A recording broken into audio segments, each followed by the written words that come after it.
Hi, everybody. Welcome to another episode of Grandpa Story Hour. I'm Jason Wyatt and Bailey's grandpa. Hello, Jason. Hello, Wyatt. Hello, Bailey. Grandpa loves you guys very much. Grandpa loves all you boys and girls very much. What are we reading today? That's a good question. From the movie Up. I hope you love Up. I love Up. Oh my God. Squirrel. Okay, anyway. Here we go. Night lights. Oh, let's see what this is about. Grandpa might need his reading glasses. Hold on. Oh, so much better. Maybe. Okay, better. I see one. Pull over, Mr. Fredrickson, Russell said. Carl swerved the station wagon to the side of the road. It is a squirrel, asked Doug as he jumped out of the car. Even better, said Russell, according to the Wilderness Explorer Guide to Flora and Fauna. It's a Japanese morning glory. They were headed to Salem State Park to earn Russell's Better Botanist badge, his first as a senior wilderness explorer. All he had to do was find and identify 10 varieties of wildflower. Only 9 more to go, he said as he took a photo of the flower. We better get moving then, Carl said.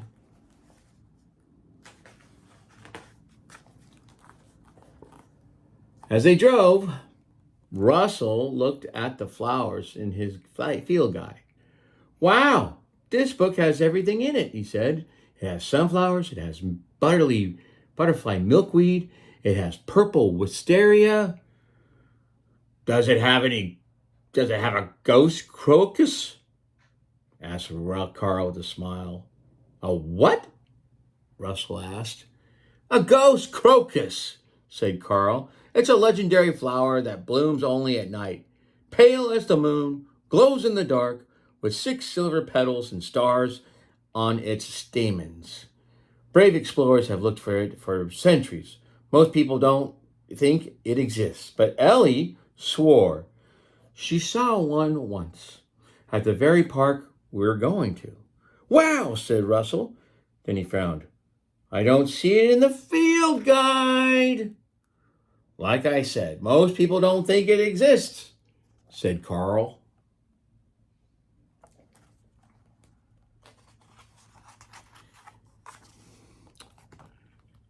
When they reached the park, it was already mid-morning. It took a while to find their campsite and set up their tents. By the time they were ready to hike, it was midday. They spent the day searching for flowers in Russell's guide. By the time the sun was setting, they had found 10 varieties of wildflower. But Russell couldn't stop thinking about the ghost crocus. Please, Mr. Fredrickson, said Russell as they walked back to the campsite, can we look for a ghost crocus? Sorry, said Carl, it's getting late. We have to get back to camp before dark. That night, they sang beside the campfire and told each other ghost stories.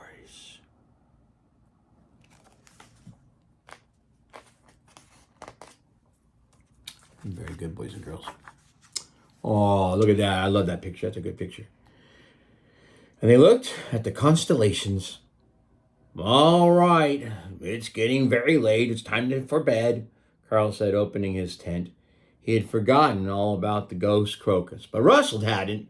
He couldn't sleep, knowing there was another flower he could find and identify. Hiking at night may be dangerous for a junior wilderness explorer, but Russell was a senior wilderness explorer. He knew he could handle it. Let's go, Doug, he whispered. We're going to go fetch something. I love fetching, said Doug. The woods were a lot darker than Russell had expected. Maybe Mr. Fredrickson was right. It was getting very late. It can get scary when it gets late, but you're strong. You can handle it. Okay, here we go. But then he spotted a soft glow. It seemed to be coming from the back of a cave. What he didn't see was the steep drop. Too late! He tumbled down into the mouth of the cave. Oh no, are you okay? Said Doug. Doug didn't hear a response from the cave, so he ran back to the campsite. Carl awoke to a wet tongue licking his face. It's time to get up. We were out of the dark looking for the ghost flower, and then the small mailman fell into the cave. What? Cried Carl. Quick, lead me to him. Oh. Down in the cave, everything went dark. At first, Russell felt alone and afraid, but then he remembered he was a senior wilderness explorer. I can handle this, he said to himself. He stood up and saw a glimmer of light. It was coming from around the corner. Russell! Someone cried. It was Carl. He had tied a rope to a tree and was lowering himself into the cave. Look! Cried Doug happily. I have found help. I'm sorry, Russell, said Carl. I shouldn't have told you about the story about the ghost crocus. Honestly, I never believed it myself. Ellie always had a great imagination. Well, I found something anyway, said Russell with a sly smile. Wonder what he found. Do you know what he found, Jason? Wyatt? Bailey? Well, I'll be. There they are.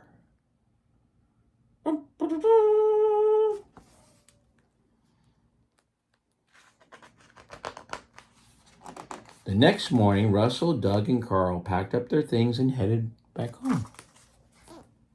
There they are. The wilderness explorers are going to be so excited I found all the wildflowers plus one. Russell chattered away in the back seat. Thank you, Ellie, whispered Carl with a smile. Oh. And you can see next week is from Nemo. Finding Nemo.